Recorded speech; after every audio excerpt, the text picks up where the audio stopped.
The Third Man by Graham Greene. 4.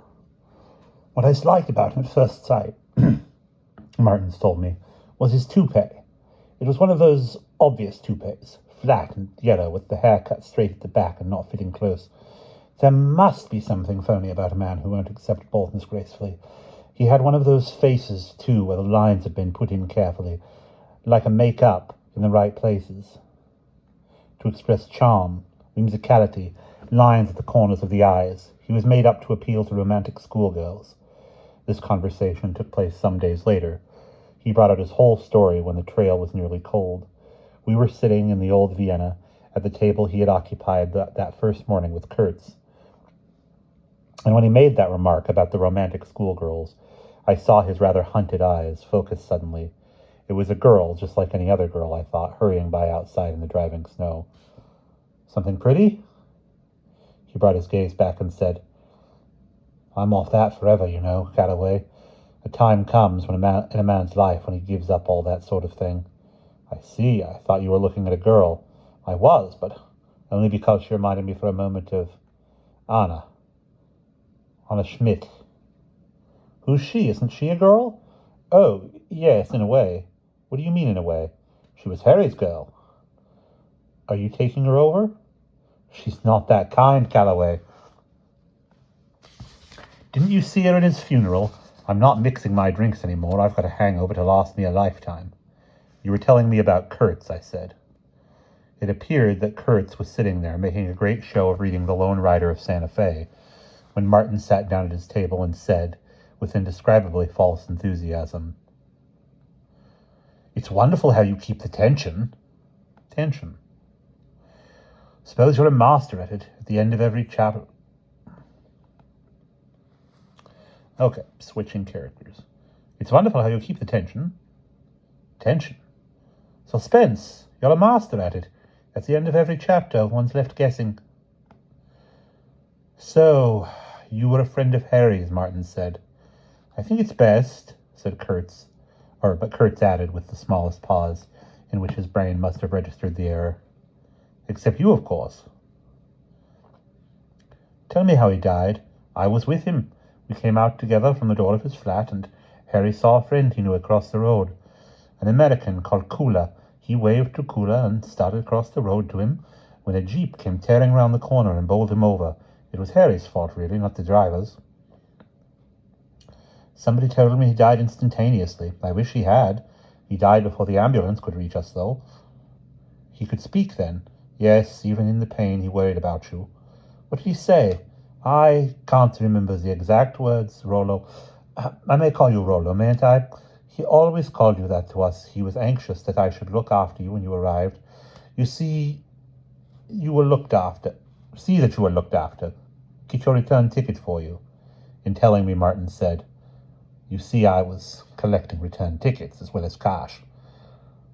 But why didn't you cable to stop me? We did, but the cable must have missed you. What with censorship and the zones, cables can take anything up to 5 days. There was an inquest, of course.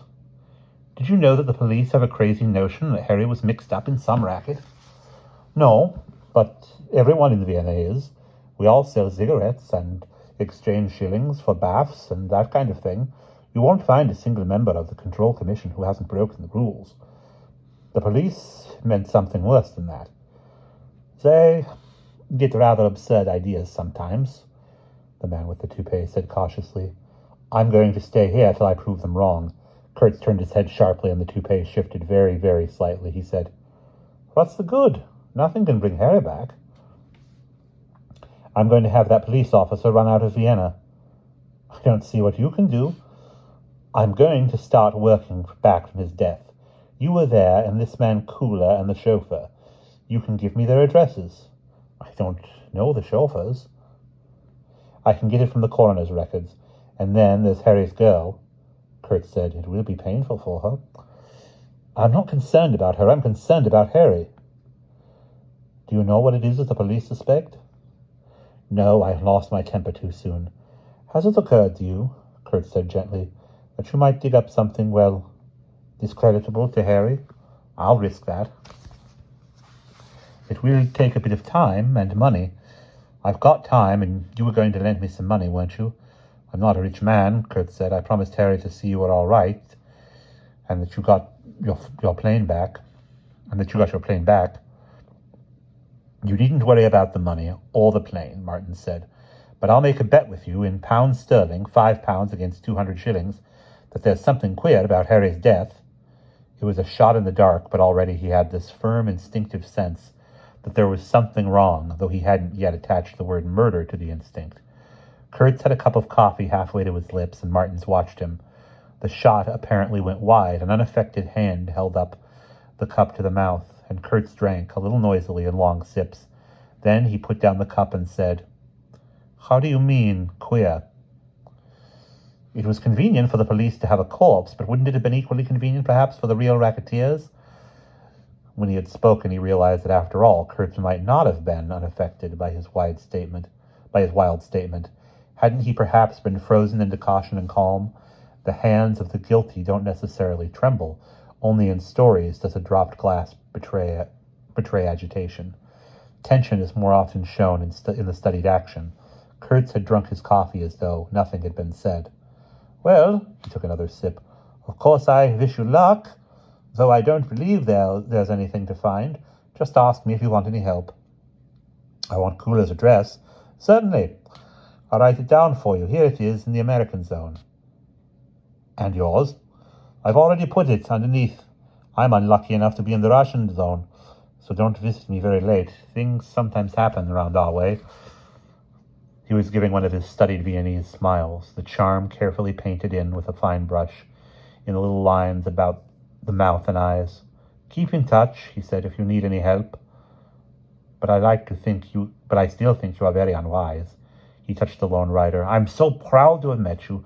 A master of suspense." And one hand smoothed the toupee, while another, passing softly over the mouth, brushed out the smile, as though it had never been. And that is the end of the fourth part.